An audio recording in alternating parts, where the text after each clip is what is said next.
chosen one. Listen closely. Everything around you is slowing down because heaven has something specific to say to you. There is a stirring within, something ancient awakening, something that cannot be explained by logic alone. A divine sequence is beginning to run again. A hidden code written in your spirit before the world even knew your name. You've felt it, haven't you? In the quiet hours of night, when the light flickers and your heart whispers questions the world can't answer. You've wondered if you've missed something. No, you haven't. You're simply being reactivated. For too long, you've carried borrowed identities, labels, titles, expectations others placed upon you, but those were masks. This is the moment heaven begins peeling them away. Your true name, the one formed in divine breath, is about to rise from beneath the noise. It is written in the book of Isaiah, chapter 62, verse 2. The nations shall see your righteousness, and all kings your glory, and you shall be called by a new name the Lord will give. That is not poetry, it's a spiritual command. Every word is a signal to your dormant code, an activation phrase echoing through eternity. The reason you're hearing this message now is because heaven's timing has aligned with your awakening. Let me tell you a story. There was once someone like you, unseen, misunderstood, trapped inside the expectations of others. He lived under names that didn't belong to him. Average, too emotional, not enough. He wore them until they nearly erased him. But one night, walking alone in the rain, he stopped under a flickering streetlight and heard a voice deep within. I know you. I call you by your real name. He wept, not from sadness, but from recognition. From that night forward, he no longer chased validation. He walked in revelation. And that is what's happening to you now. Your world might look uncertain, but within that uncertainty, your divine ID is surfacing. Every heartbreak, every delay, every rejection, it wasn't a punishment. It was heaven confirming your authenticity. You see, when God names someone, darkness trembles, because a true name carries authority. The world calls you by your history, but heaven calls you by your destiny. The world says, ordinary, but heaven whispers, appointed. They laughed when you shared your dream. They called you strange, intense, unrealistic. What they didn't realize was that strangeness is your signature. Light always looks strange in rooms built for shadows. You are like a seed growing through stone, unseen but unstoppable. Every ounce of pressure only proves that your roots are divine. That resistance you feel, it's not rejection, it's the friction of transformation. Soon, the signs will intensify. Repeated numbers, recurring dreams, divine coincidences. They're not random, they're heaven's way of confirming the connection. Every act of forgiveness, every choice to believe when everything says quit, lights up another character of your code. And one day, you'll look in the mirror, not the glass one, but the spiritual one, and you'll recognize yourself for the first time. The light in your eyes won't look the same. That's what it feels like when heaven calls you by your new name.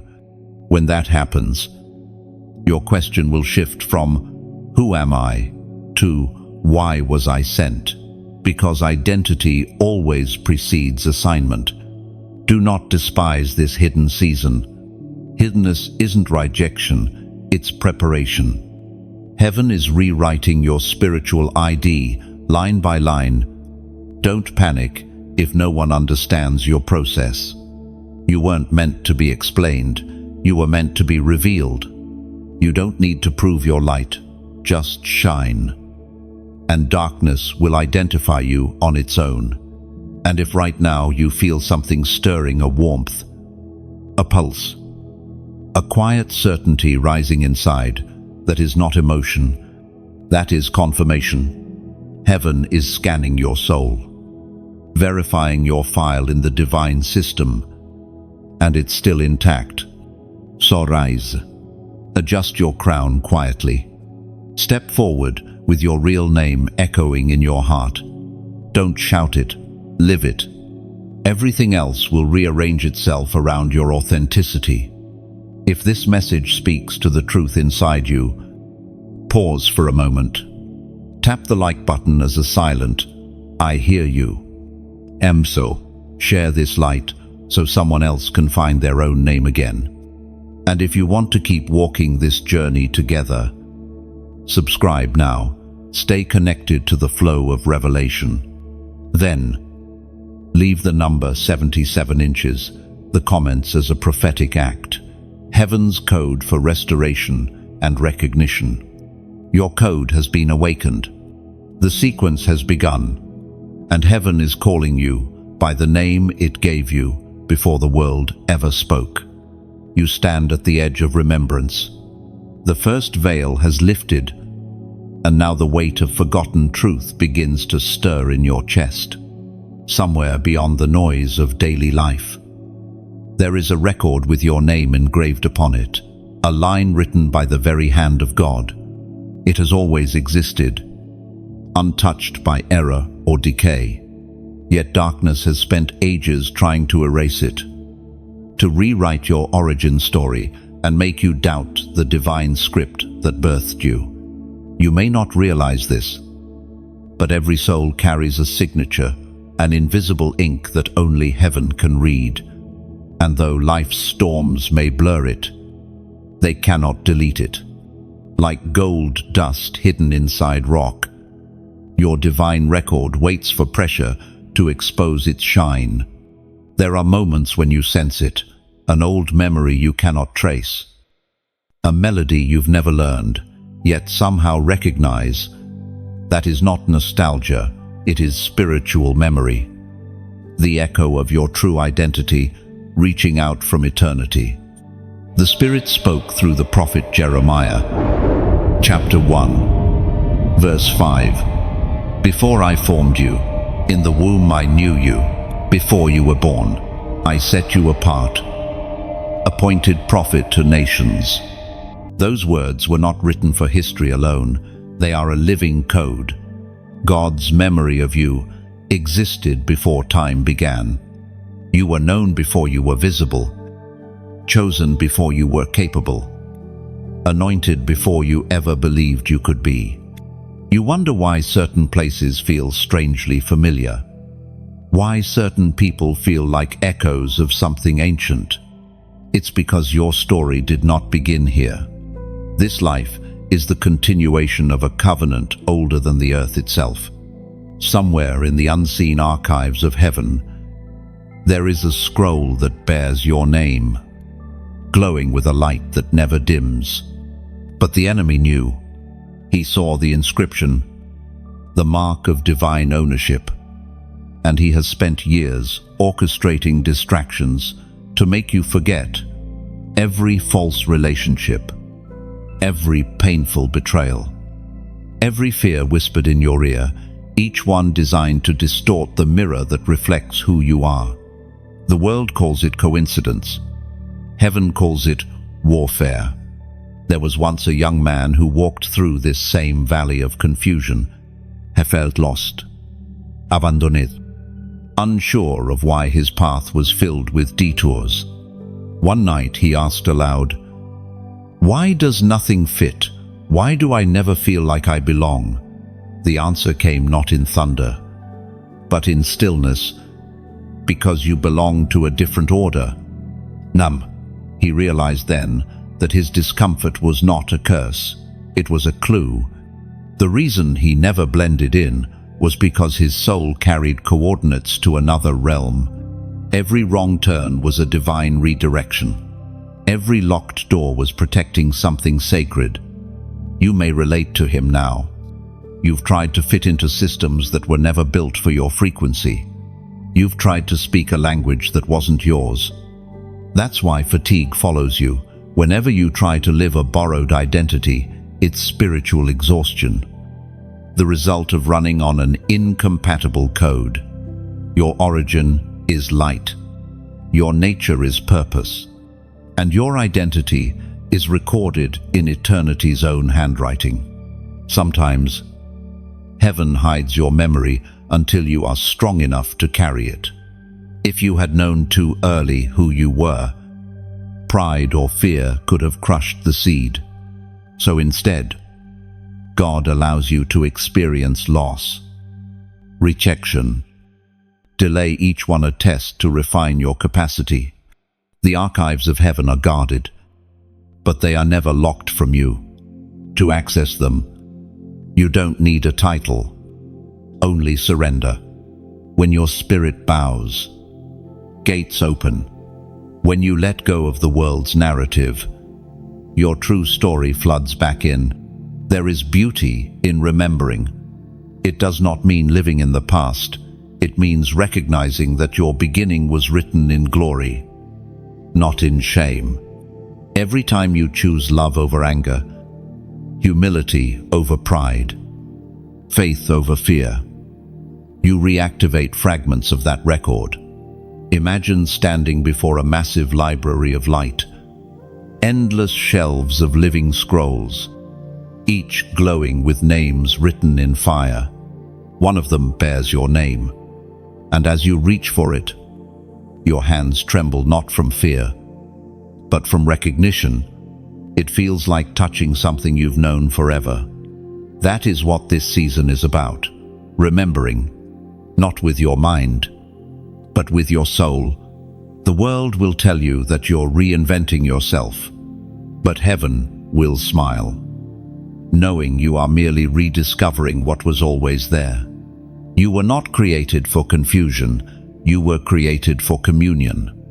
The lost records of your origin are not lost to God, they are waiting for you to ask, to listen, to receive. So, walk quietly now. Let silence speak. The next whisper you hear may not be imagination, it might be the sound of heaven opening your file again, the sound of the ancient pen writing your name once more across the pages of eternity. You start to see it now, the pattern, the evidence that you were never meant to blend in. The signs have been there since childhood, the way you noticed things others ignored, the way your heart broke over injustices no one else felt, the way silence spoke to you, louder than crowds ever could.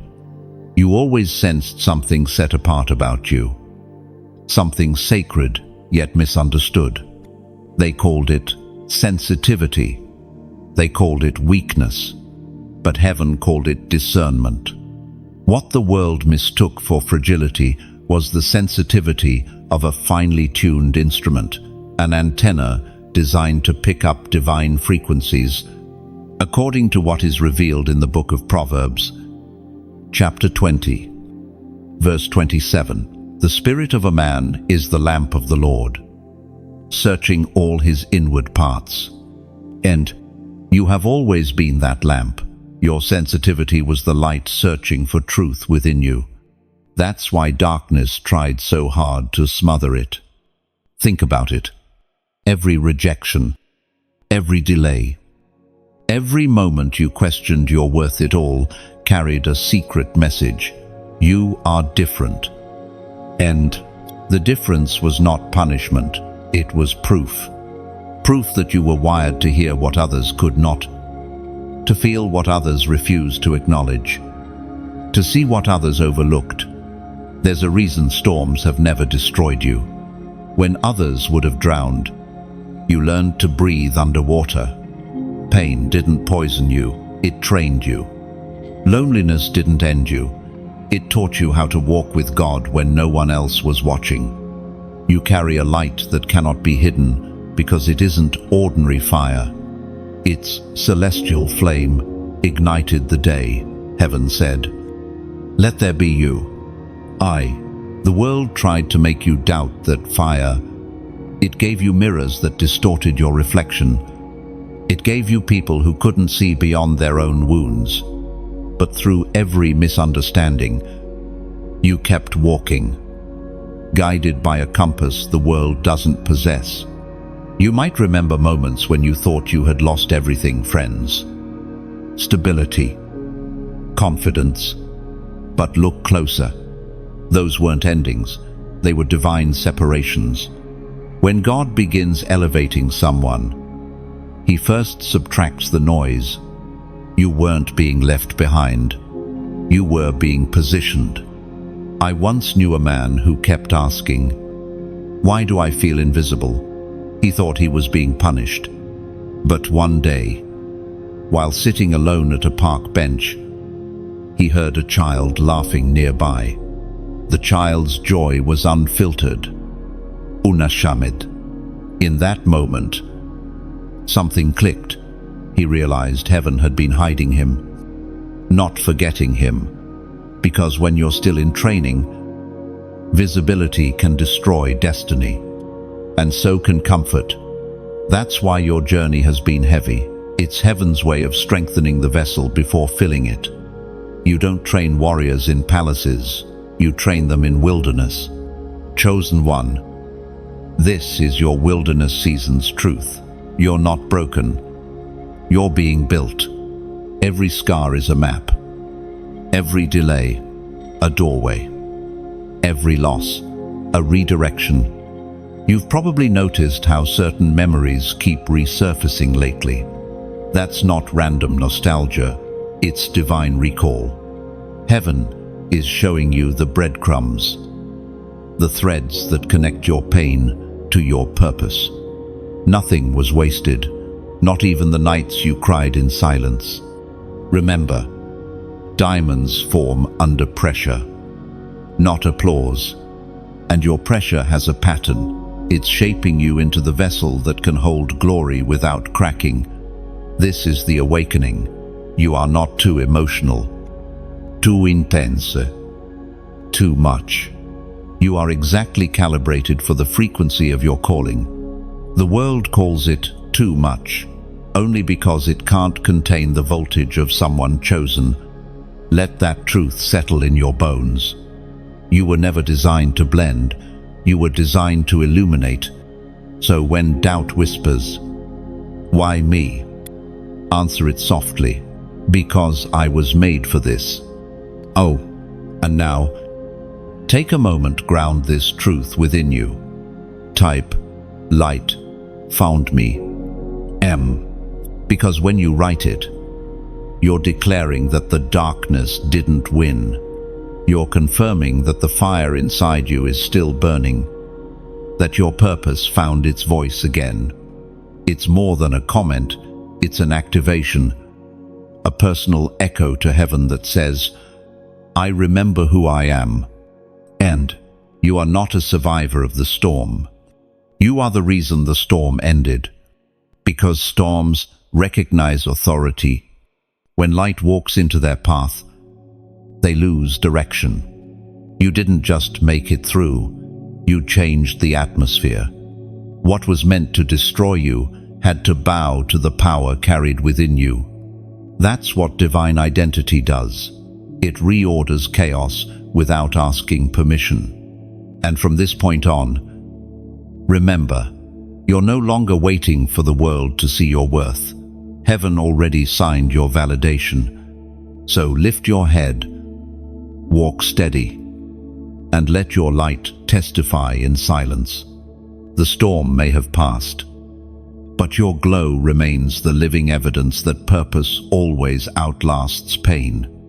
Something shifts quietly inside you. It's subtle at first, like the wind changing direction before the rain, but it carries the weight of destiny. You begin to notice patterns that no longer feel accidental.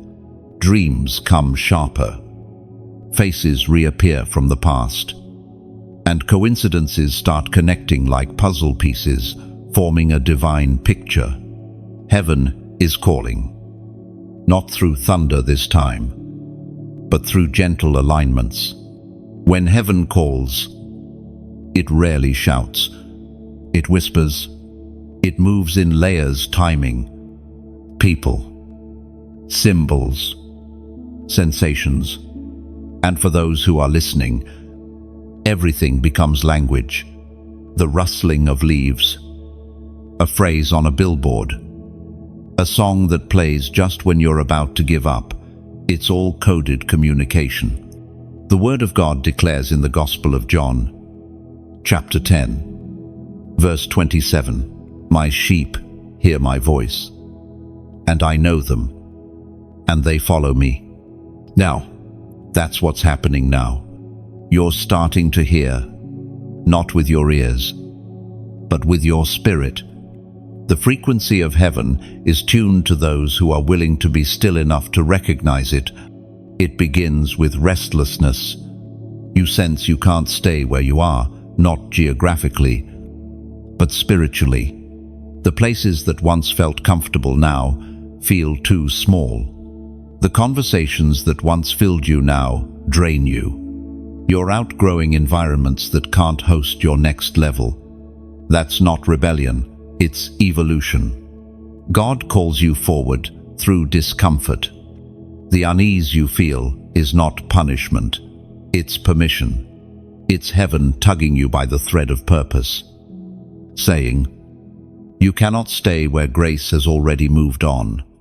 Oh, there's a story of a woman who spent years chasing fulfillment in all the right places, but never felt complete. One day, while sitting alone on her balcony, she felt the air around her shift. No thunder, no vision, just a knowing. It wasn't dramatic, but it was undeniable. Something within whispered, "It's time." And she didn't know for what. She only knew she couldn't go back to who she was yesterday. From that day forward, small doors began opening, unexpected connections, divine appointments, answers that had been delayed for years. She realized the moment she obeyed the inner call, heaven began rearranging everything to meet her halfway. That's how the call of heaven works. It starts in whispers, but it reshapes worlds. And yet, there's resistance. Not every call is met with applause. Often, when you decide to step out, silence greets you. People won't always understand your obedience. They might call it impulsive, even reckless, but the chosen are rarely understood by those still bound to routine. Your calling doesn't require consensus, it requires courage. You've probably noticed this paradox. When you follow God's voice, life doesn't necessarily get easier, it gets clearer. The same winds that once pushed you off balance now begin to carry you. Grace doesn't remove the storm. It teaches you how to walk through it without drowning. Heaven's call rarely comes with full instructions. It's not a blueprint, it's an invitation. One step of obedience unlocks the next. You're not meant to see the whole staircase. You're meant to trust the builder. Every divine calling begins with separation. Abraham left home. Moses left the palace. Elijah left the cave. You too will be called to leave, perhaps not a place, but a version of yourself that can't come with you. The call of heaven always costs something lesser to receive something eternal. There will be moments when you'll feel lost between was and will be. That middle space is sacred. It's the wilderness between identity and assignment, the place where God's voice becomes clearer because all others fade away. You might think nothing is happening while you wait, but heaven is moving quietly behind the veil. Each delay is divine choreography. Each silence is heaven writing a line in your story that will later make perfect sense. Your task right now isn't to force the door open, it's to stay sensitive enough to recognize when heaven's wind changes direction. For when it does, it will not shout your name in chaos. It will whisper it in peace. That whisper may come in the stillness of morning or in the middle of your workday. It might arrive through someone's kindness or a phrase that pierces your heart. When it does, you'll know. Your spirit will rise like a compass needle snapping north. And when that happens, don't second-guess it. The call will never make complete sense to logic.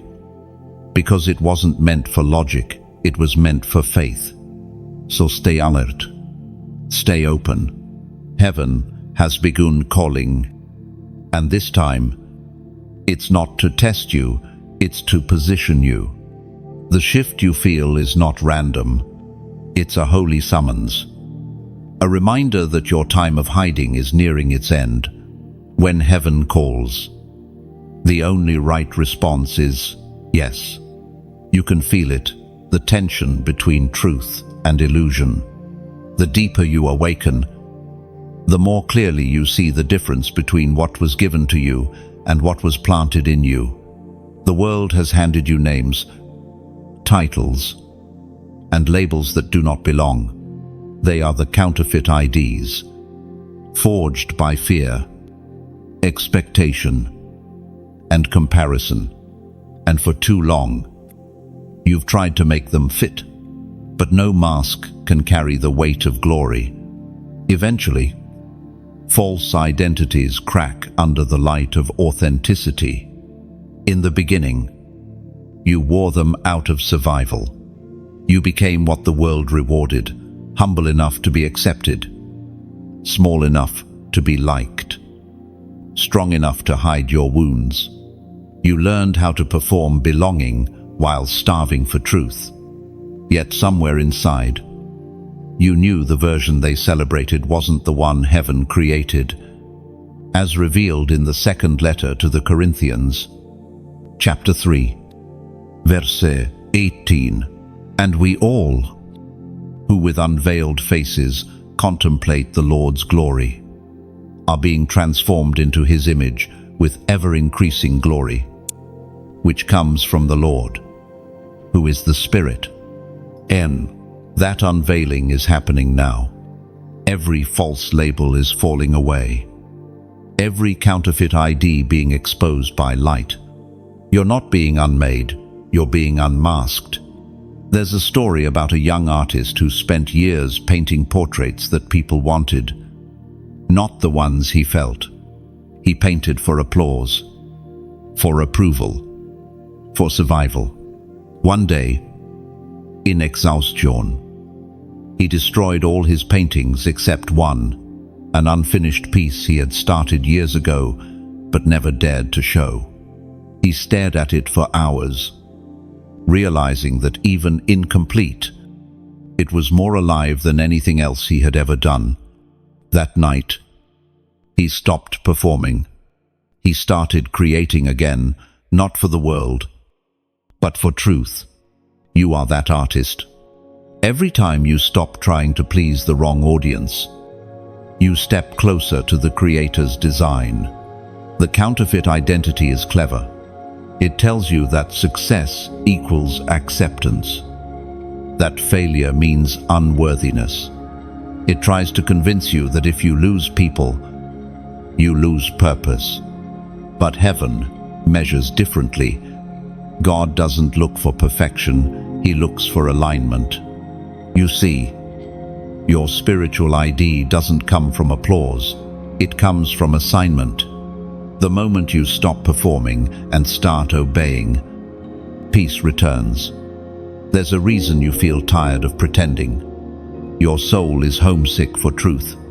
And when the soul grows weary of masks, heaven rejoices, because it means the unmasking is near. Imagine holding two mirrors. One shows what the world says about you: flawed, unstable, inconsistent. The other mirror glowing faintly. Shows what heaven sees, refined, chosen, complete.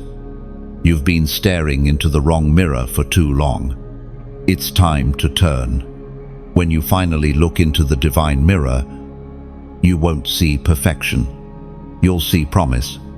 You'll see the reflection of someone greater shaping you, layer by layer. You'll notice that the cracks weren't evidence of failure. They were openings where light escaped to prove you were never hollow.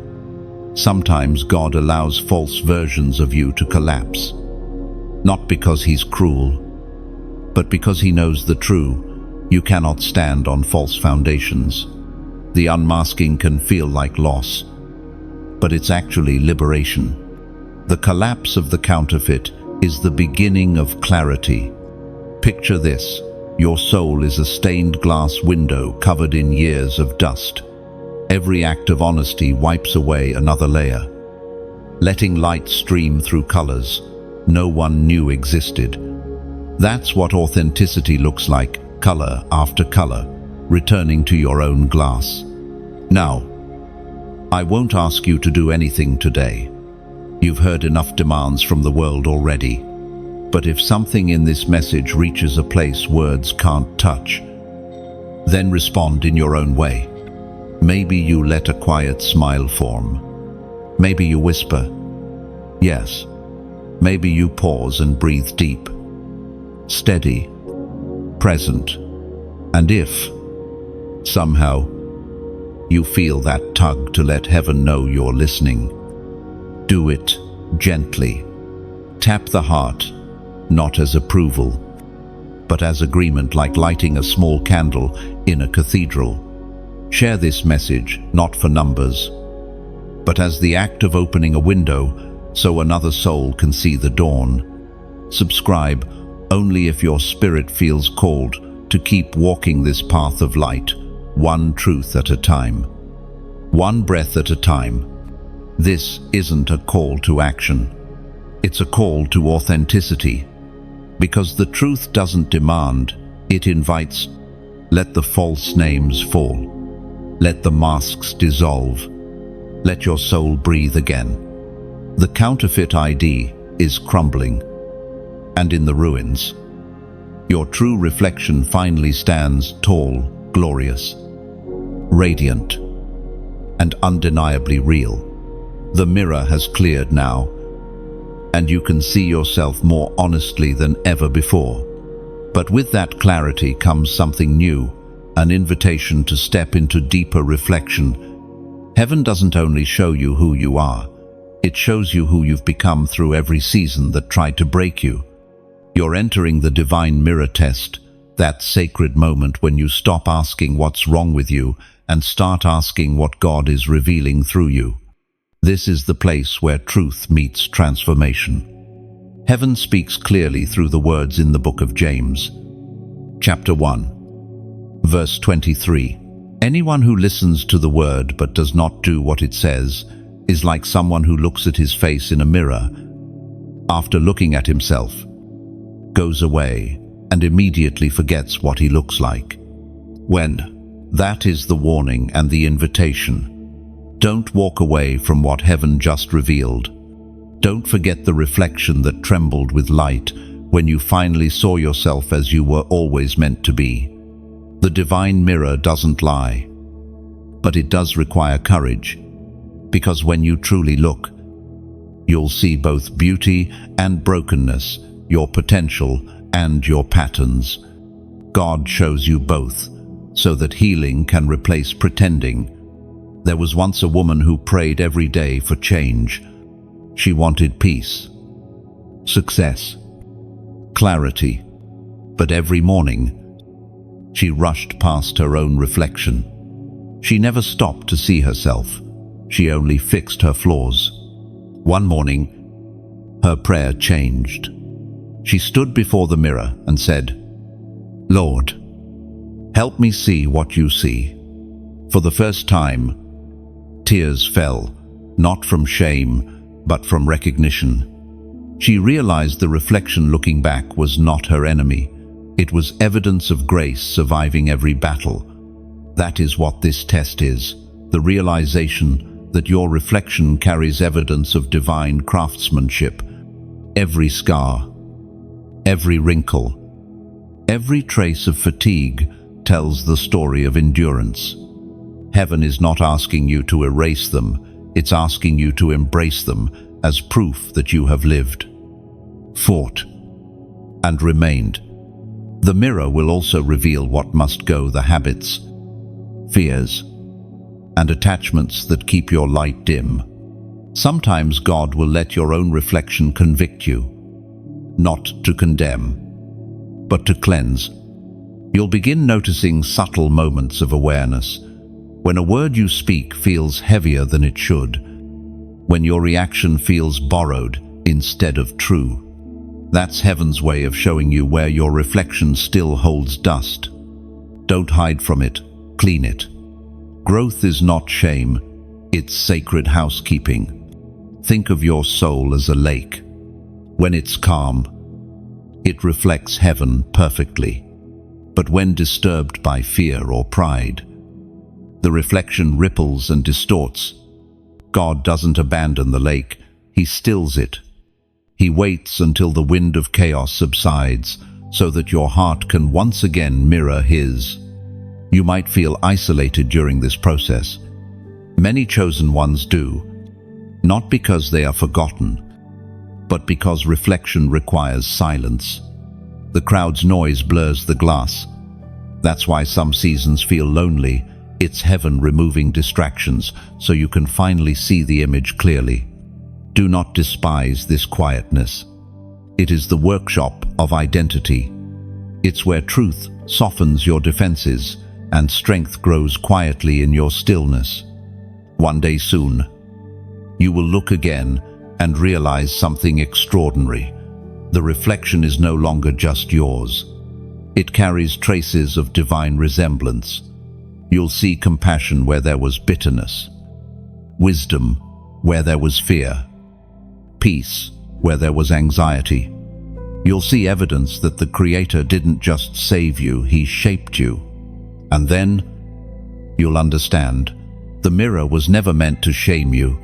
It was meant to show you your progress. This is not a test you pass once. It's a lifelong rhythm. Reflect, refine, rise.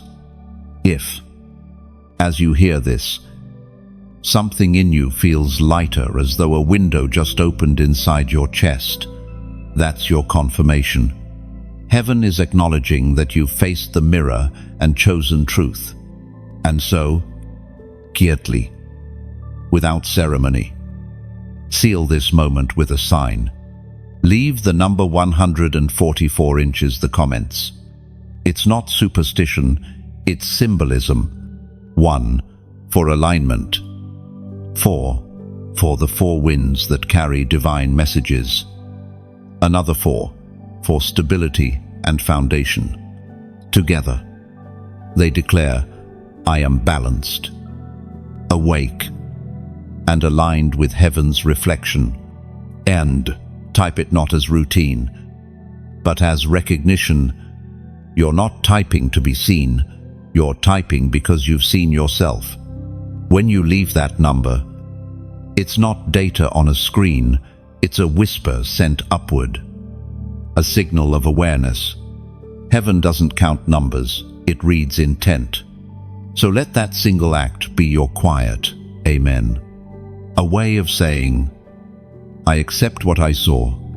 I'm ready to live as who I truly am. The mirror closes, but the light stays open. There are moments when heaven doesn't speak in words, it speaks in weight. You can feel it, heavy and holy, pressing against your spirit like a reminder that you are not forgotten.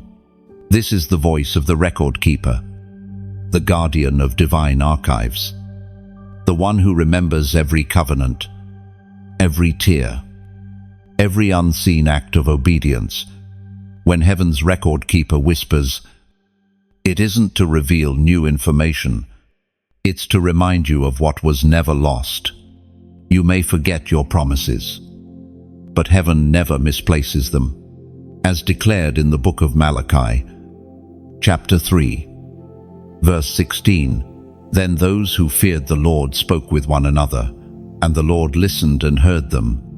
A book of remembrance was written before him for those who feared the Lord and honored his name." And that book still exists, and your name still burns on its page. Every moment you've doubted yourself, heaven has remembered you differently. You saw failure, heaven saw faith in progress. You saw silence, heaven recorded steadfastness. There is a mystery about divine memory. It does not store shame. Heaven only archives what can be redeemed. Everything else is washed away by mercy. So when the record keeper whispers, he isn't listing your mistakes. He's showing you the parts of your story that survived fire. Think about it. You've been through storms, but your light still flickers. You've walked through shadows, but something in you refused to die. That resistance wasn't coincidence. It was record. You've been documented in eternity as enduring. End of 5. I once heard a story about a man who had lost everything: career, friends, stability. He sat on the floor of his small apartment, surrounded by boxes of memories that only deepened his pain.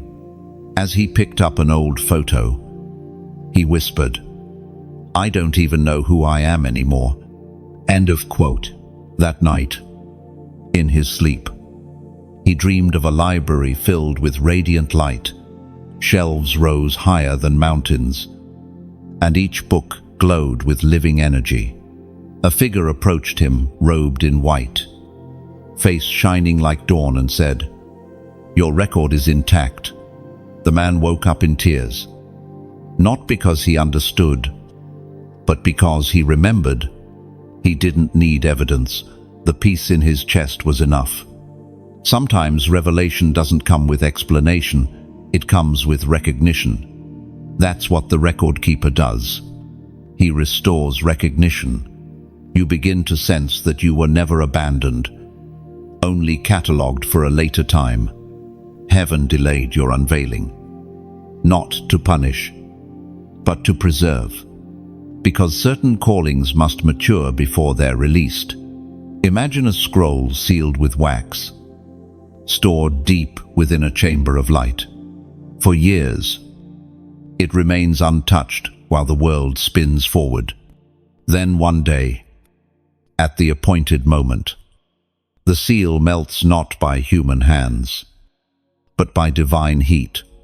The scroll unrolls, and there your name is written, unblemished, surrounded by golden ink. That's what happens when your season arrives.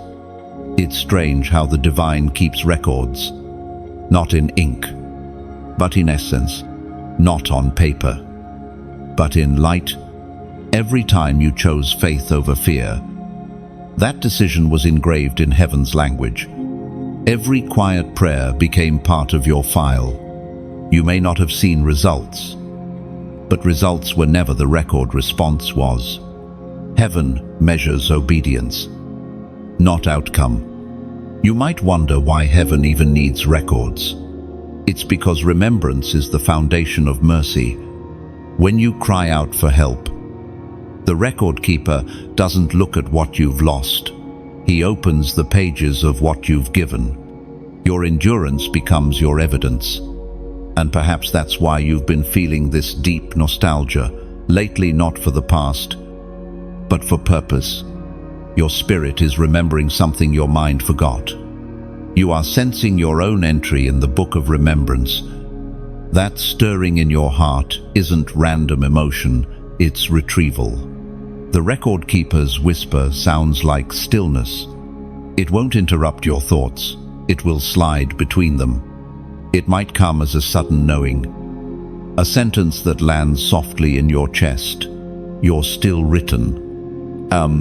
When that happens, stop for a moment. Don't rush to analyze. Just let gratitude move through you. Gratitude is how heaven and earth meet halfway. It is the language of remembrance made visible. You are not an erased chapter. You are an active record still being written. Each breath you take, each act of kindness you choose, adds another line to the story. Heaven's pen never runs dry when it writes your name. So walk gently in this awareness. You carry more history than your years suggest. You carry divine memory in motion.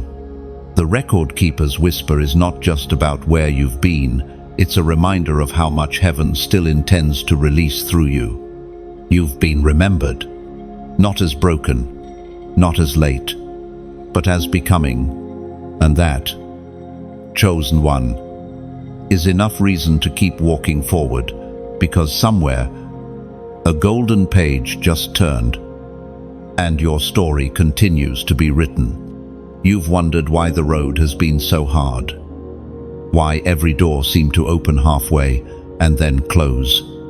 What if it was never rejection but verification? Every hardship you faced wasn't evidence of disfavor.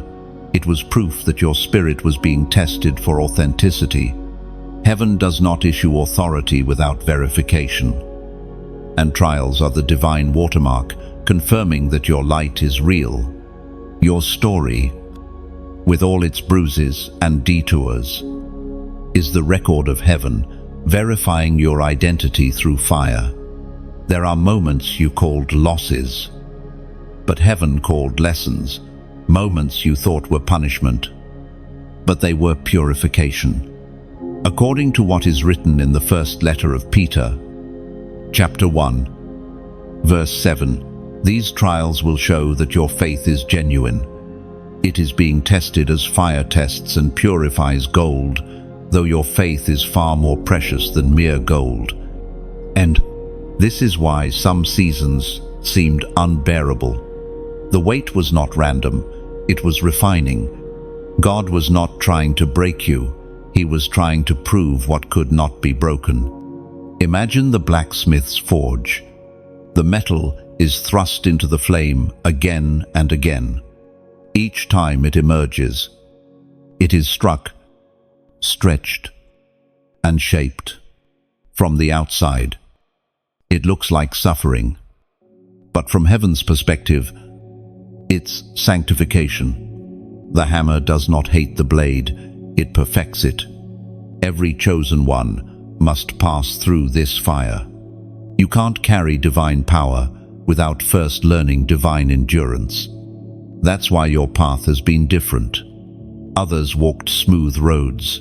You were led through storms, deserts, and waiting rooms. Because ordinary paths produce ordinary vessels, but destiny require pressure. I once met a man who had spent years building his dream, only to see it collapse overnight. He said to me, "Everything I built fell apart, and I feel like nothing remains." I told him gently, "What remains is the part that can't be taken." The truth stunned him. Sometimes God allows everything temporary to burn away so that what's eternal can finally breathe. That's what verification feels like. It strips you down to essence. You discover that faith is not the absence of fear. It's the decision to keep walking while fear screams. You learn that trust doesn't begin when you understand. It begins when you surrender. There's an old legend that says, heaven hides its strongest soldiers in plain sight, disguising them as ordinary people. Only fire reveals who they truly are. You were never overlooked. You were concealed until the flame proved your substance. Maybe that's why pain has followed you like a shadow. Every tear you've shed has been weighed. Every disappointment recorded. None of it has been wasted. The furnace of affliction has only burned away what was false, so that the true you could stand in clarity. You might look back now and think, "But I failed too many times." No, you didn't fail, you forged. Every time you got up, every time you chose love instead of bitterness, heaven took note. Fire cannot destroy what God has declared pure. It only removes what never belonged. Think of a phoenix rising from ashes. That isn't fantasy, it's divine metaphor. You are not merely surviving the flame, you are being reborn by it. What once buried you will become the evidence of your resurrection. Verification is never comfortable, but it is sacred. The same fire that burns impurities also seals authenticity. You're not meant to exit the fire unchanged. You're meant to emerge radiant, carrying proof that endurance and faith are stronger than any opposition. Look at your journey again. The seasons of loss, the sleepless nights, the prayers that seemed unanswered. They were not random chapters. They were checkpoints. Every hardship confirmed another line of your true identity. Heaven doesn't test to find out if you're worthy. It tests to show that you already are. When you look back and see where you've been, let gratitude replace regret. You may have walked through the valley, but you never walked alone. Each scar glows faintly under divine light, a reminder that the test has turned into testimony. So now, as you stand here refined but not ruined, remember this: fire has never been your enemy. It has always been your witness. So now, as you stand here refined but not ruined, remember this: fire has never been your enemy. It has always been your witness.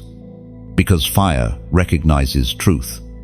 It bows only to what endures. You walked through it, and instead of ashes, you carry evidence. Heaven trusted the flame to reveal what comfort could not. You've been verified by light, and the world will soon see the glow of proof upon you. There is a reason why resistance seems to find you first. Long before you recognize your calling, darkness recognizes your light. Every strange opposition, every sudden delay, every unseen pushback, it all happens because the unseen realm already knows your identity. When light enters territory owned by shadow, the atmosphere shifts. It's not personal, it's spiritual. The moment your purpose starts to awaken, the counterforce begins to move, not to destroy you, but to test if you truly know who you are. As spoken through the letter to the Ephesians, chapter 6, verse 12. For our struggle is not against flesh and blood, but against the rulers, the powers of this dark world, and spiritual forces of evil. That's why battles often come right after revelation. The enemy doesn't fight you because of who you were. It fights because of what you're about to become. You might wonder, why do I attract so much conflict? Why do things break just when I start to rise? Because darkness senses threat before light, even sees opportunity. You are not being punished. You are being identified. There was once a woman who started feeling waves of anxiety every time she prayed. The closer she drew to peace, the heavier the pressure felt. One night she cried out, "God, what is wrong with me?" And in the quiet, she heard a whisper, "Nothing is wrong with you. The resistance is confirmation." And from that moment, her fear turned into understanding. She realized that every attack was actually an acknowledgement, proof that the darkness had noticed her light. You, too, have felt that recognition. It comes in the form of sudden doubt when you're about to take a leap, or distractions when you try to focus, or conflict that appears out of nowhere when you decide to walk in truth. These are not coincidences, they are attempts to disorient the chosen before their launch. But here's the hidden grace. Every time you stand your ground, heaven records another victory. Not all battles are loud. Some are fought in silence. in the steady choice to stay kind, stay patient, stay faithful. Those quiet victories echo louder in eternity than any war cry. Think of your soul as a lighthouse. It doesn't chase darkness, it stands still and shines. Ships caught in storms don't need you to fight the sea, they just need your beam to stay lit. That is how you win this kind of war. You outlast the darkness by simply staying illuminated. Do not underestimate how powerful your presence is. Every room you walk into changes slightly because you carry the residue of divine presence. That's why some people react strangely to you. They feel the atmosphere shifting and don't understand why. You unsettle the darkness that hides in comfort. Even your silence is spiritual. When you choose peace instead of retaliation, that's a declaration of authority. The enemy doesn't fear noise, it fears self-control. Every chosen one must come to this realization. You are not being attacked because you are weak. You are being noticed because you carry evidence of heaven's investment. Light does not fight to prove itself, it simply reveals. The next time you feel resistance, don't panic. Pause it. Smile. Even whisper within yourself, I'm recognized, because only something that carries weight can cast a shadow. There's a beauty in this kind of warfare. It forges maturity. The more you endure, the calmer you become. You no longer respond to every provocation because you understand that energy is sacred. You've learned to discern which storms deserve your attention and which are distractions. You've grown quieter, but stronger, softer, but sharper. You're beginning to embody that paradox of power, gentle enough to love, bold enough to withstand. And so, as you hear this, if something in you feels seen, take a breath and acknowledge it. You're not being paranoid. You're being confirmed. The resistance isn't a curse, it's a clue. Now, in one small act of alignment, let your soul speak without explanation. Type, the flame knows. And it's a simple phrase, but it carries meaning only heaven and your spirit can fully interpret. It means the light within you understands what words can't express. It means your purpose burns quietly, aware that even the wind can't extinguish what was lit by eternity. You don't need to prove your strength, you just need to keep shining, because light, when tested, doesn't flicker, it focuses. You don't need to prove your strength, you just need to keep shining, because light, when tested, doesn't flicker, it focuses. And when it focuses, revelation follows. The flame inside you becomes a signal to heaven and a warning to darkness. The chosen one remembers. Something sacred happens when heaven begins its reactivation protocol. It doesn't arrive with thunder or lightning. It unfolds like dawn quietly, deliberately, and unstoppable. After the storms, after the refining, after every hidden test, heaven begins to restore what was sealed inside you, your authority, your access, your divine permissions. You start to sense it in subtle ways, clarity where confusion once lived, peace in situations that used to shake you. The change isn't loud, it's layered. You are being reactivated not by effort, but by recognition. Heaven knows who you are. And now, finally, so do you.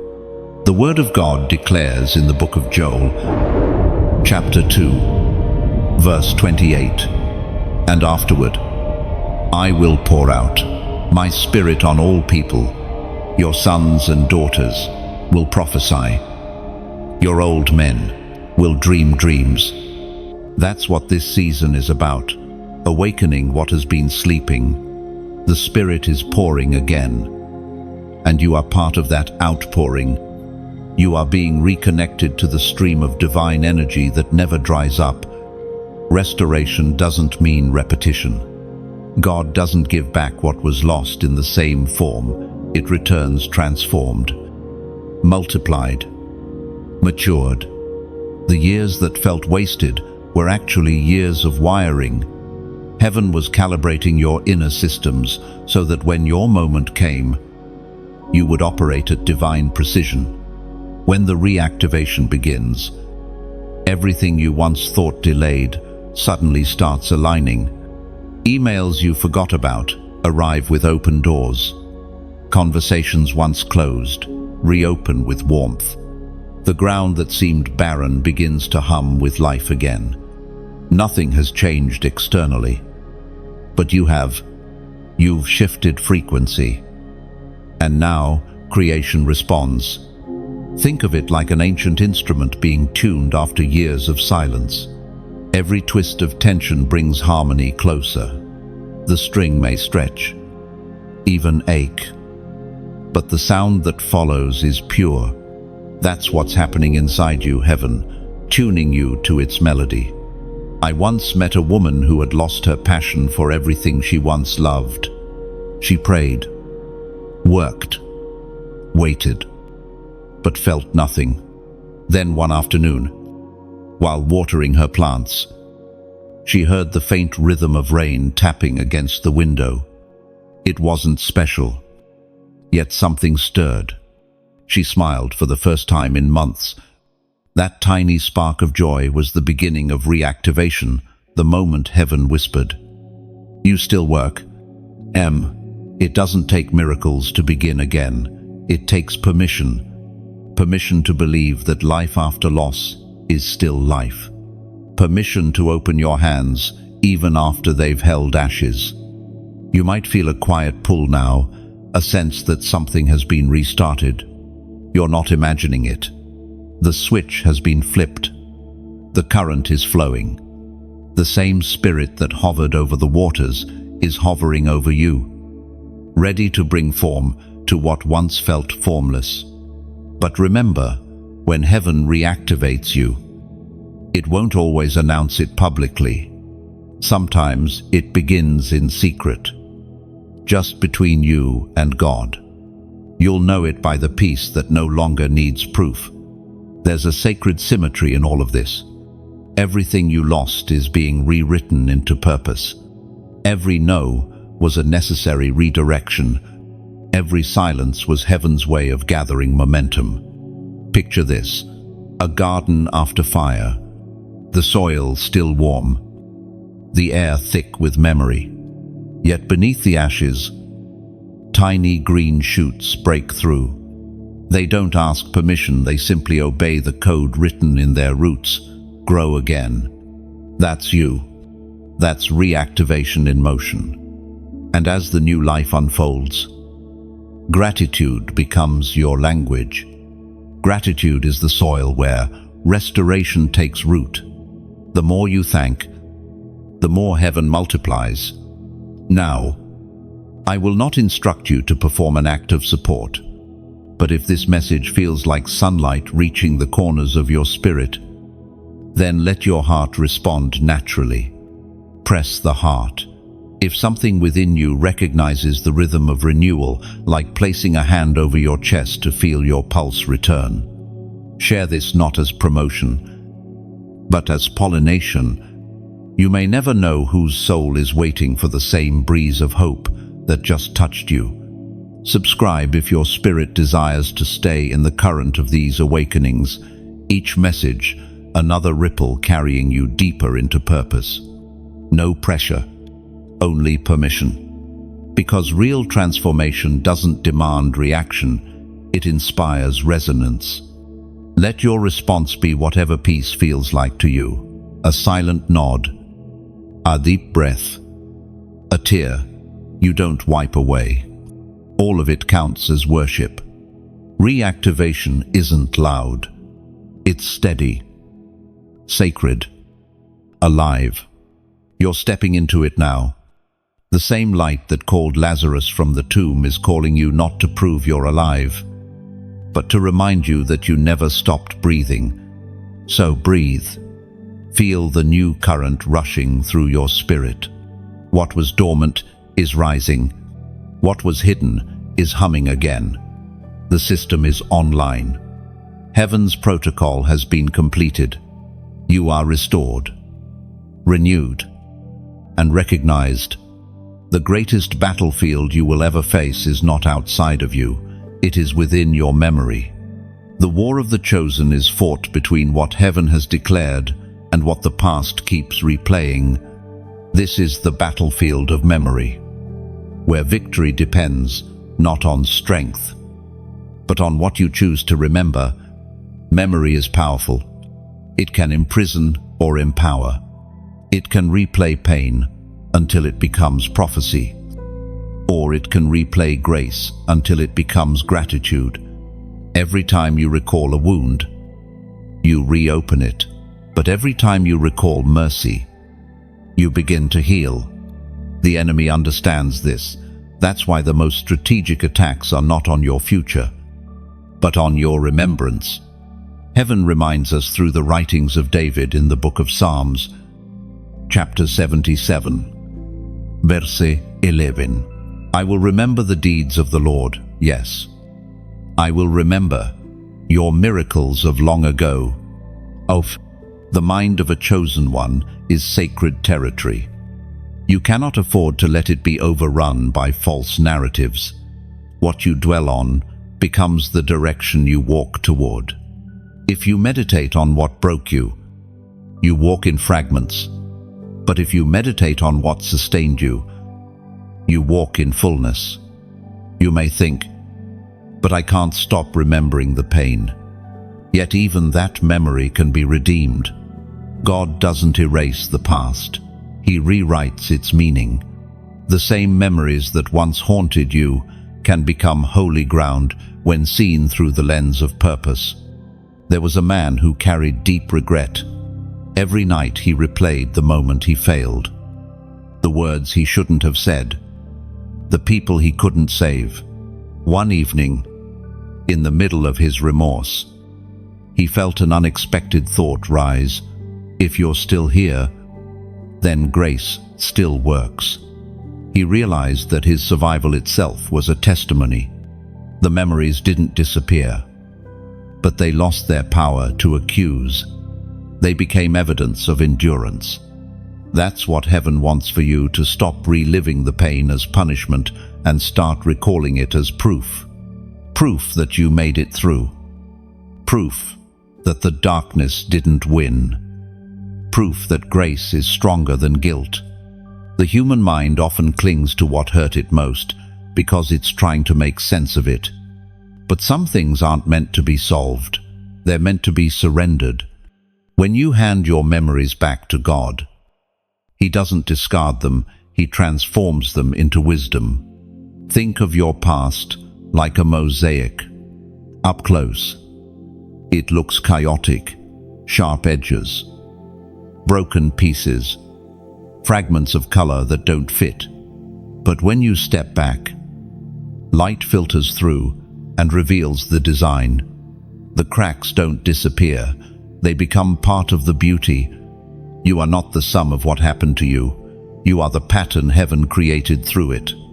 This is why Scripture often repeats the word remember, because remembrance restores alignment. Every time you recall what God has done, you weaken the grip of what tried to define you. The enemy feeds on forgetfulness. That's why divine memory is not nostalgia, it's strategy.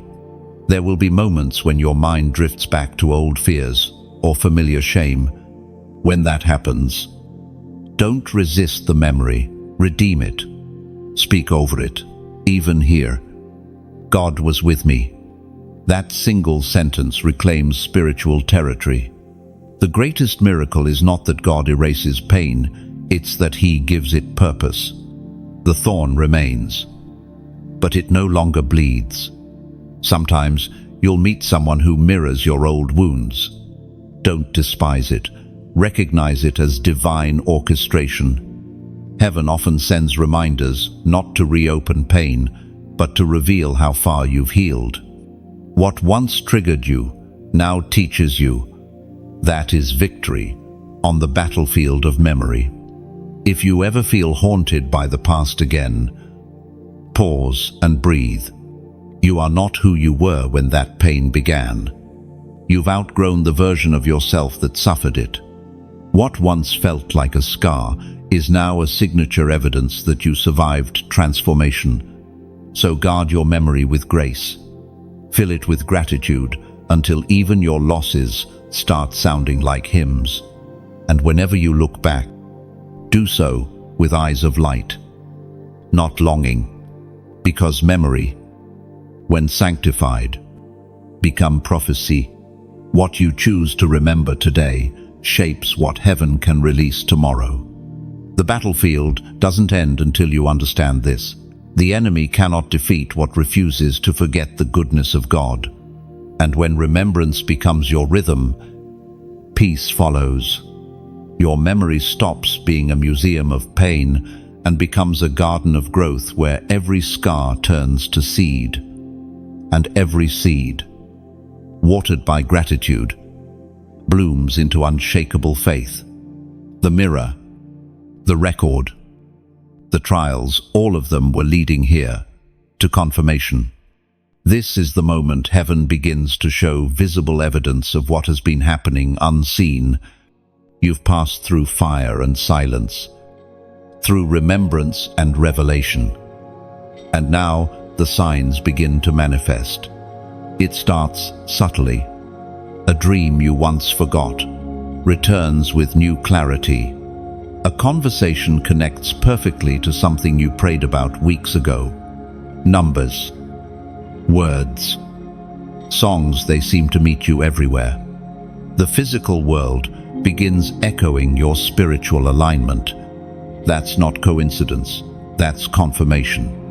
The ancient text reminds us through the prophet Habakkuk, chapter 2, verse 3, "For the revelation awaits an appointed time.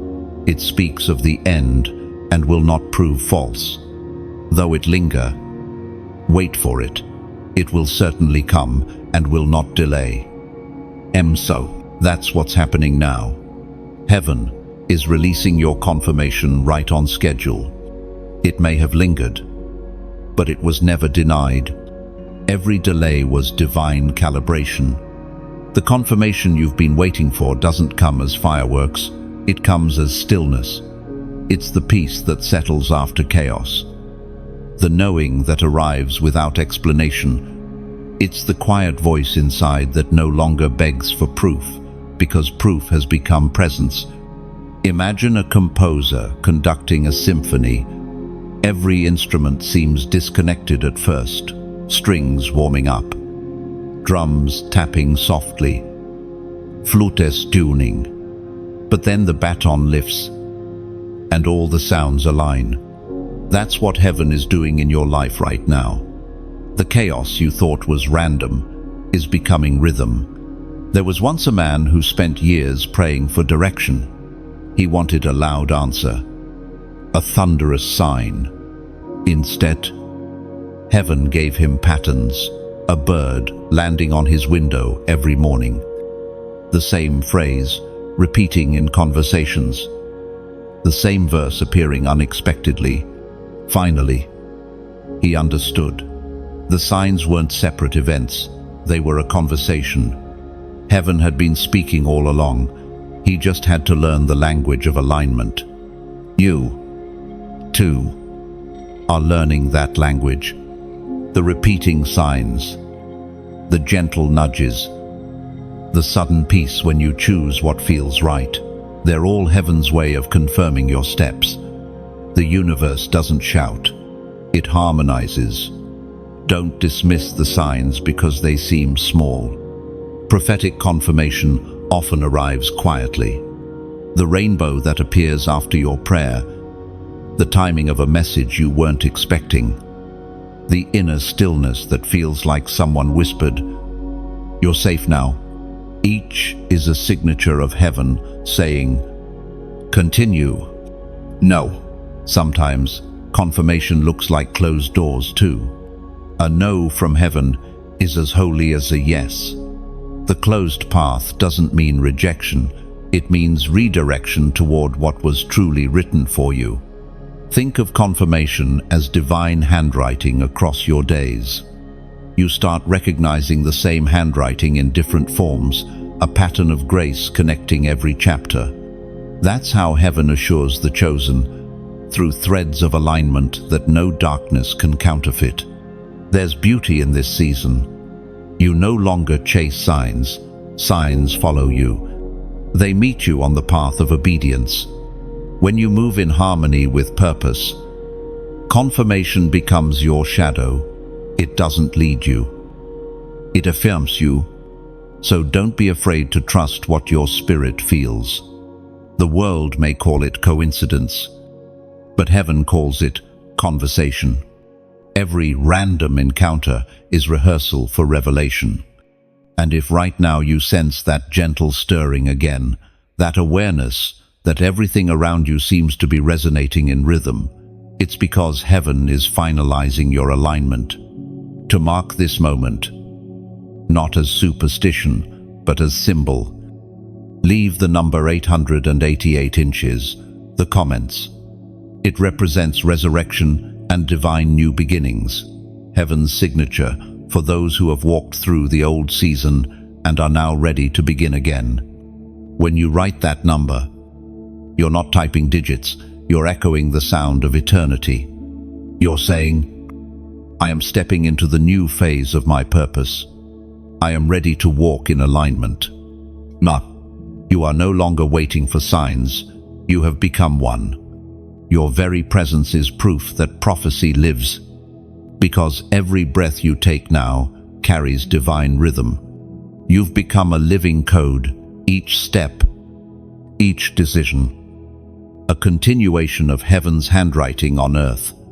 You are no longer searching for alignment, you are the alignment. Every whisper of faith inside you echoes the sound of eternity itself.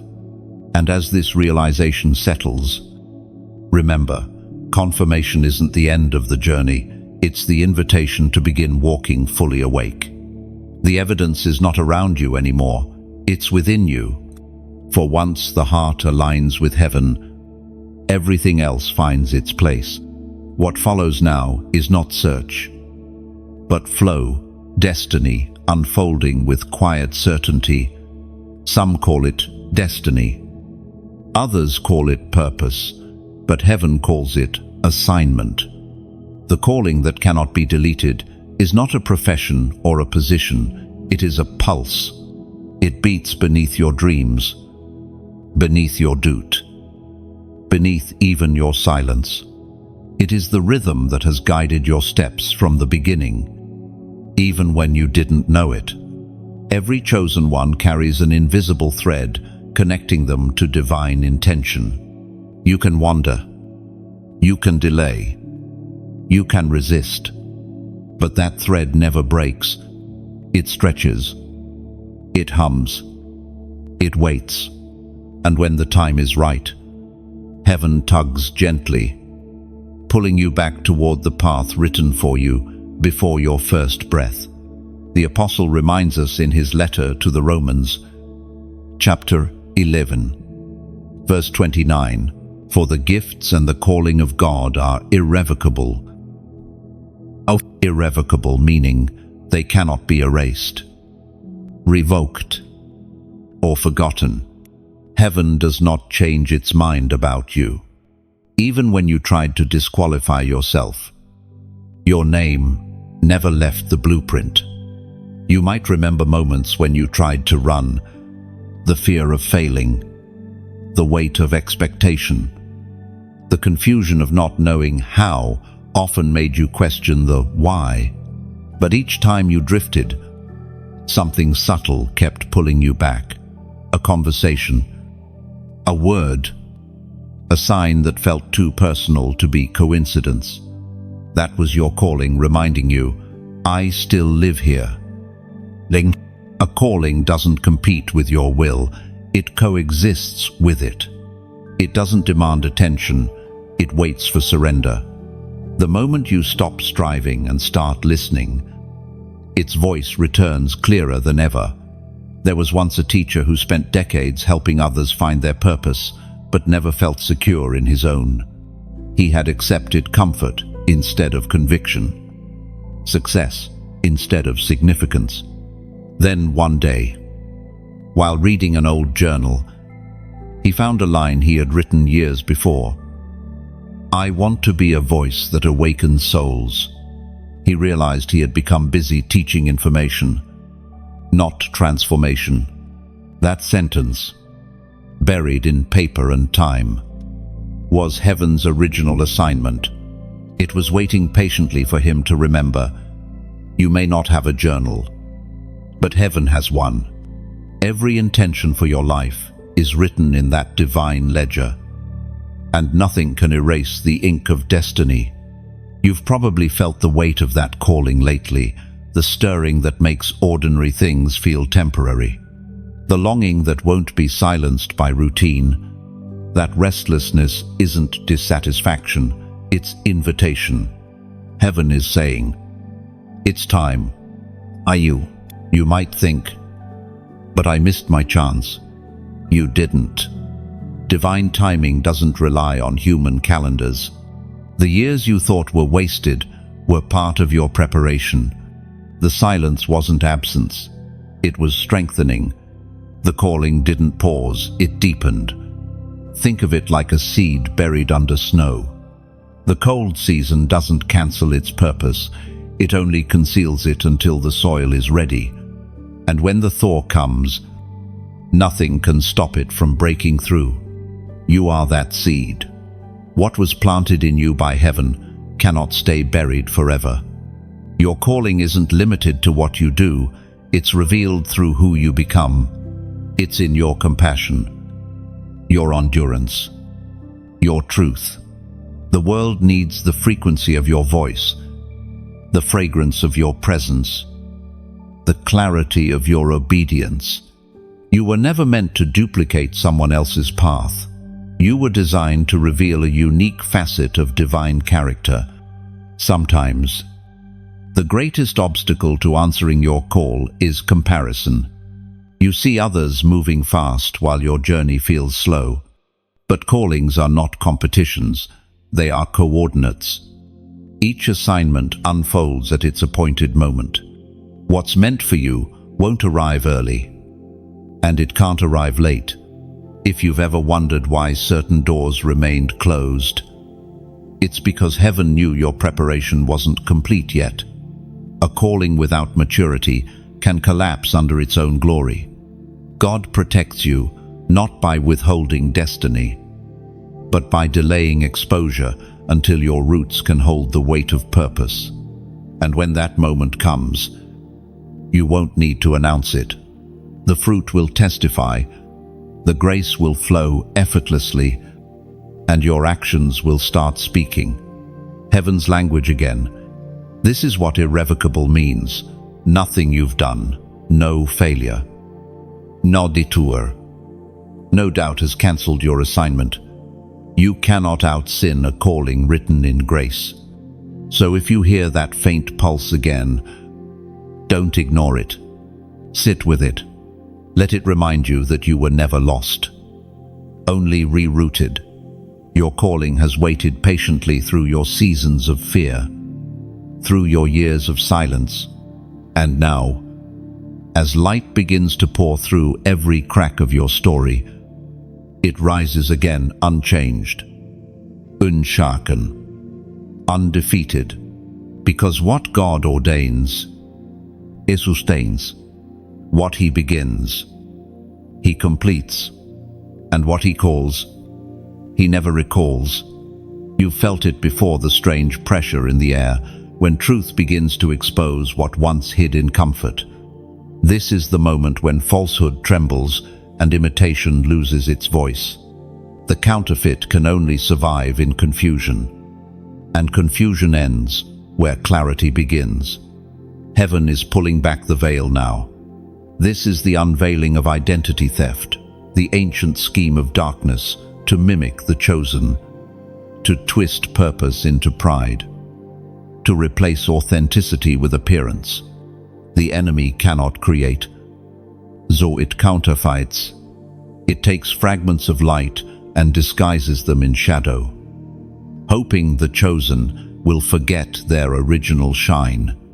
As the prophet Nahum wrote in chapter 1, verse 7, "The Lord is good, a stronghold in the day of trouble, and he knows those who trust in him." And that is the difference between the true and the false. Heaven knows its own. Darkness can copy words, style, or sound, but it cannot imitate trust. The counterfeit spark fades because it has no connection to source. The real ones endure because they are rooted in relationship, not recognition. You've likely seen imitation in many forms, people mimicking faith for approval, movements born in hype rather than holiness, voices speaking light but carrying envy underneath. But you've also seen yourself tempted to shrink, to doubt your authenticity in a world full of replicas. The enemy's goal isn't always destruction, it's dilution. If he can make you question your originality, he can silence your authority. There was once a young man who tried desperately to sound like the preachers he admired. His words were loud, but his spirit felt hollow. One evening, after another performance that left him empty, he prayed, "Lord, why don't they feel what I feel?" And the answer came gently, "Because I didn't anoint your imitation." And that single sentence changed him. He realized heaven only breathes on what is real. The counterfeit identity always tries to multiply noise. It seeks validation instead of transformation. But authenticity moves quietly. It carries peace like perfume. When you walk in truth, you don't have to announce it. Peace reveals it for you. This unveiling season may feel uncomfortable because it doesn't just expose others, it exposes you. Heaven removes every layer that no longer fits the person you've become. You'll notice your spirit rejecting what once entertained you. The conversations, environments, even ambitions that used to feel natural now feel foreign. That's not loss, it's refinement. When the counterfeit fades, silence follows. It can feel lonely at first. The crowd disappears, and what remains is you and the truth. But that is where the power returns. Heaven doesn't call multitudes, it calls originals. Think of a diamond. It begins buried in darkness, pressed under unbearable weight, yet once unearthed. It doesn't compete with glass, it simply shines. The counterfeit sparkles only when light hits it, but the diamond reflects, even in shadows. That's the mark of the authentic: endurance. You were never meant to imitate light, you were meant to emanate it. The difference is origin. One tries to borrow, the other simply is. As heaven exposes what's false around you, don't respond with bitterness, respond with discernment. The unveiling isn't punishment, it's protection. God removes imitation so you can stand unhindered in truth. The world often mistakes imitation for inspiration, but heaven distinguishes them instantly. Inspiration lifts you toward your purpose. Imitation traps you in comparison. One multiplies peace, the other breeds exhaustion. And maybe that's why you've been feeling tired lately, not just physically, but spiritually. You've been carrying identities heaven never asked you to wear. Roles, expectations, performances, all of them, heavy garments stitched by fear. Heaven is unthreading them now. When you start to live as yourself again, you'll feel lighter. The voice within will sound familiar. That's your true tone, returning. You don't need to copy anyone else's rhythm. You have your own divine cadence. The exposure of the counterfeit is never meant to shame, it's meant to sharpen. When truth comes, it divides shadow from substance. And only what's real remains standing. So stand, not in defensiveness, but in quiet confidence. The counterfeit fades quickly, the authentic grows stronger with time. You are the latter. You always have been. Soon, the world will notice, not because you announced yourself, but because heaven did. The counterfeit may echo for a while, but the original always endures. You were forged, not fabricated.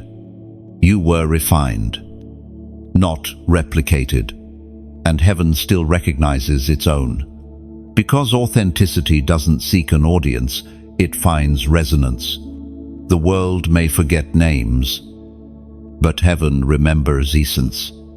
So let the replicas fade, and let truth remain. The real always rises, and when it does, even silence will applaud. The unveiling is complete now, and with it comes the quiet brilliance of recognition. You're beginning to see yourself the way heaven has always seen you, without distortion, without disguise. The false layers have fallen, and what remains is not empty space, but sacred clarity. This is the moment when authenticity meets assignment, when who you are aligns fully with what you're called to do. Every chosen one reaches this threshold, the place where reflection becomes responsibility. The light you carry was never meant to stay within. It was designed to be released. And now, heaven whispers, shine outward. I'm, as revealed in the book of Zechariah, chapter 4, verse 6, not by might, nor by power, but by my Spirit, says the Lord of hosts. That isn't a suggestion, it's an announcement. Heaven is declaring visibility over you. The same light that was refined in secret is now ready to illuminate others. You've been hidden, not forgotten, prepared, not postponed. There's a story about a sculptor who worked for years, carving a figure out of marble. He spent so long in solitude that people forgot he existed. When at last the sculpture was revealed, someone asked him, "How did you create such perfection?" He smiled and said, "I didn't create it, I just removed everything that wasn't meant to be there." End of kill. That is what heaven has done with you. The chiseling, the isolation, the long nights, all of it was divine craftsmanship, shaping you into living art. And now, as you stand where purpose meets maturity, you begin to understand that your story was never just for you. Your endurance has become someone else's roadmap. Your scars now serve as lanterns for those still wandering through darkness. When you speak truth, even softly, heaven amplifies it. When you choose peace instead of pride, you teach the world what strength truly looks like. And when you simply live with integrity, you preach a sermon without words. This is how the kingdom expands, not through spectacle, but through sincerity, not by demanding belief, but by embodying love. Maybe you've wondered if your voice matters in the noise of the world, but remember this, noise fades, resonance remains. Every genuine act of kindness, every word spoken with clarity, every prayer whispered in faith sends ripples into eternity. The divine echo of your authenticity doesn't stop when the video ends. It continues, touching hearts you may never meet, shifting atmospheres you may never enter. So now, at this threshold, Let your response be sacred. If this message feels like it has brushed against your soul, let your reaction become worship. Tap the heart, not as performance, but as participation, as if you're lighting a candle in a vast cathedral of souls who have also remembered their light. Share this message like planting a seed into unknown soil, trusting that somewhere, someone in silence is waiting for a sign that hope is still alive. Subscribe if your spirit feels drawn to continue this journey, not out of routine, but as an act of agreement with heaven's rhythm. And when words feel too small, let your soul write instead. Comment below. The light moves. N, a phrase that means, I have seen it, I have felt it, and I choose to let it flow through me. You are not typing a comment, you are echoing creation's first command, let there be light. N, these aren't instructions. They are invitations, gentle, holy, human, each one a reflection of the same spirit that has always guided you. The time for hiding has ended. The time for hesitation is over.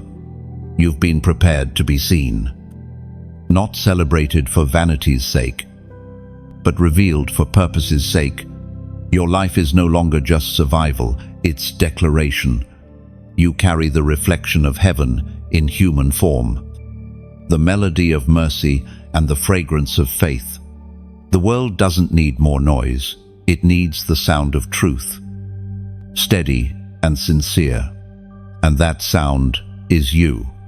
So take a breath, look up, and let your spirit exhale light. You've walked through every shadow to reach this glow. Don't fear your own brilliance, it's not pride. It's proof. The world is darker than ever, but one authentic light is enough to shift the horizon. You are that light. And now, heaven says again, softly but clearly, a city on a hill cannot be hidden. And the world is darker than ever, but one authentic light is enough to shift the horizon. You are that light. Because light doesn't argue with darkness, it simply appears, and everything changes. So, wherever you go, carry that quiet radiance. Let your presence remind others that heaven still speaks through human hearts, and hope still burns through ordinary lives. There comes a point in every chosen one's journey when revelation turns into rhythm. The voice that once startled you now becomes familiar, and the signs that once amazed you become normal. It isn't that heaven has grown silent, it's that you've grown synchronized. You no longer strain to hear, you flow with understanding. This is not the beginning of another test, it's the beginning of stewardship. Stewardship means knowing how to hold what heaven has entrusted without letting pride distort it. It is the delicate balance between authority and humility, between confidence and dependence. Every chosen one must learn this sacred tension, the ability to carry glory without claiming ownership. As recorded in the second letter to the Corinthians, chapter 4, verse 7, "But we have this treasure in jars of clay, to show that this all-surpassing power is from God and not from us." That verse isn't a warning, it's a reminder. The treasure is divine, but the jar is human. The purpose of your fragility is not to limit your worth, but to reveal the source of your strength. You are the living proof that heaven's power can reside within human weakness and still shine. Stewardship begins with reverence. When God starts trusting you with more wisdom, more influence, more revelation, it's easy to forget that what flows through you is borrowed light. You are a vessel, not the source. The moment you understand this, bride loses its grip, and gratitude becomes your gravity. There was once a musician who spent years learning to perfect her craft. When she finally performed before thousands, she didn't see the crowd, she saw the presence. Afterward, someone said, "You played like heaven was listening." She smiled softly and replied, "It was." That's the posture of stewardship, performing not for applause, but for alignment. You've entered that phase now, the stage of sacred responsibility, where your words carry weight and your silence carries meaning. People will begin to look to you for answers, unaware that you too still tremble at the mystery. But trembling is holy. It keeps the heart soft. Never let familiarity with the divine make you casual about it. The temptation in stewardship is subtle. It doesn't come as rebellion but as fatigue. You begin to think, must I always be strong? Must I always understand? The answer is no. The strength you carry isn't yours. It flows through you. Your only task is to stay open. The branch never worries about producing fruit. It simply abides. You'll start to see that stewardship isn't about control. It's about consistency. Heaven values steadiness more than spectacle. A daily faithfulness, quiet and unseen, outweighs 1,000 grand gestures done for attention. Think of the moon. It doesn't shine by itself. It reflects the sun, yet no one doubts its beauty. Stewardship is like that. You don't generate the light, you reveal it. Sometimes you'll feel invisible again. You'll pour into others and receive little in return. You'll speak truth that some will resist. But remember, to steward light is to understand that not every seed takes root in visible soil. Some grow in secret long after you've moved on. If you ever feel weary, look back to why you began. Every miracle you've witnessed, every tear that became revelation, was never wasted. Heaven keeps receipts. The same God who trusted you with pain now trusts you with purpose. There will be moments when you long for the simplicity of earlier days, when faith felt like fire instead of weight. But even that longing is holy. It's heaven calling you deeper into dependence. You're not losing passion, you're gaining precision. Stewardship refines you into rhythm. You no longer chase moments, you carry atmosphere. Wherever you go, peace follows. Not because you planned it, but because you've become it. You are now the environment heaven works through. And though your vessel is fragile, its cracks only amplify the glow. Every scar becomes a lens, every weakness a window. Light escapes through the places that once broke you. That's how heaven multiplies itself. So, walk with steady reverence. Speak only what burns true. Let your actions echo your gratitude, and your presence become your message. You are not striving anymore, you are sustaining. Because to be chosen was never about being perfect, it was about being trusted. And heaven, after all, you've endured, still trusts you. Because to be chosen was never about being perfect, it was about being trusted. And heaven, after all, you've endured, still trusts you. And that trust is sacred. It means your life itself has become a covenant, a living agreement between heaven and earth. Carry it gently. Walk humbly, and let gratitude be your guard. There is a stillness that comes at the end of a divine journey, not silence, but serenity. It's the calm after revelation, the peace that follows understanding. You've walked through fire, shadow, wilderness, remembrance, and unveiling.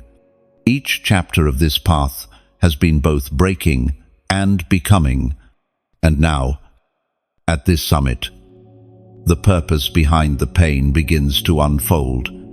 What once felt like scattered fragments now form a perfect mosaic. The tears, the delays, the unanswered questions, they were never random. Each piece was essential to the portrait heaven was painting with your life. You are no longer a seeker of meaning. You are the evidence of it. The ancient prophet wrote in the book of Isaiah, chapter 60, verse 1, "Arise, shine, for your light has come, and the glory of the Lord rises upon you." Ender, this is the moment that verse was written for. The light is no longer distant or conditional. It has arrived. You are standing within it now, not as a visitor, but as a bearer. The radiance that once seemed beyond reach has become the rhythm of your being. Arising isn't a posture, it's a decision. To arise means you accept the totality of who you've become. You stop apologizing for your glow. You stop hiding from your calling. And you begin to move forward with the authority of one who knows they've been appointed. And yet, this ascent doesn't come with fanfare. The higher you go, the quieter it gets. The noise of doubt fades, replaced by the soft hum of purpose. This is heaven's atmosphere, the sound of peace after proof. You've learned that elevation doesn't mean escape. The mountain doesn't remove the valley, it redefines it. Looking back now, you can see how every low place built the foundation for the height you stand on. Pain didn't disqualify you, it certified you. There's a story of a traveler who climbed mountains in search of divine wisdom. When he finally reached the summit, he expected a voice to thunder from the clouds. Instead, there was only wind. It was there, in that quiet, that he understood wisdom doesn't always speak. Sometimes it simply settles. That's what's happening now. Revelation has settled into rhythm. Faith has matured into familiarity. You no longer need signs to believe, you breathe belief itself. The Spirit that once visited you now abides within you. This is not the end of your journey, but the beginning of mastery, the season where understanding turns into embodiment. The truths you've learned no longer live in words, they live in your walk. You've become fluent in the language of heaven, not through memorization, but through transformation. When people look at you now, they won't see what you went through, they'll see what came through you. They'll sense peace where there should have been bitterness, joy where there should have been exhaustion. That paradox is your signature. That contradiction is your crown. You carry a quiet authority, now the kind that doesn't need to prove, only to presence. When you enter a room, the atmosphere adjusts because heaven recognizes one of its own. You have become what you once prayed for. Still, this final season carries a new responsibility: to remain grounded while illuminated. Great light can blind if not anchored in grace. That's why humility must always walk beside revelation. The brightest stars are those that remember their place in the constellation they shine.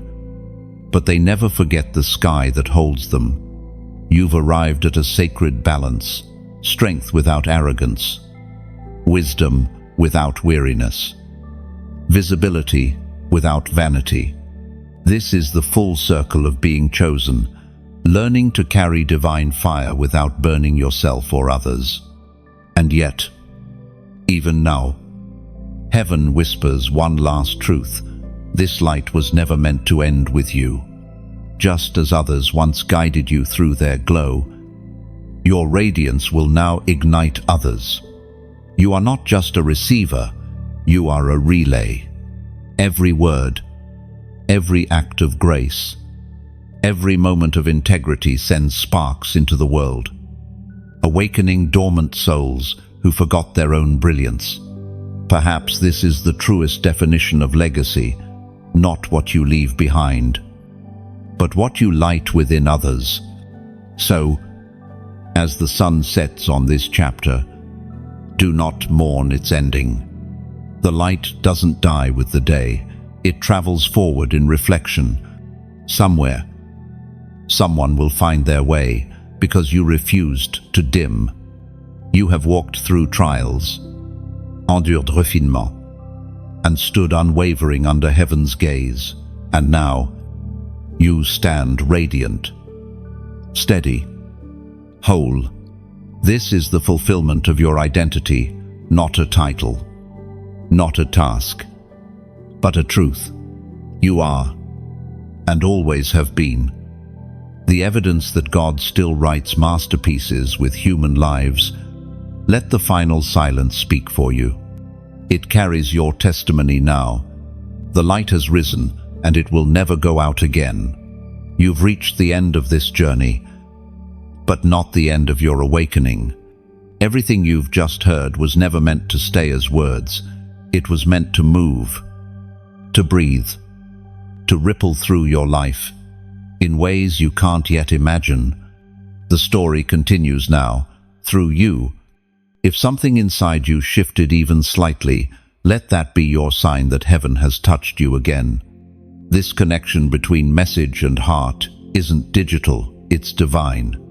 So before you move on, take one simple, sacred moment to respond in the way your spirit chooses.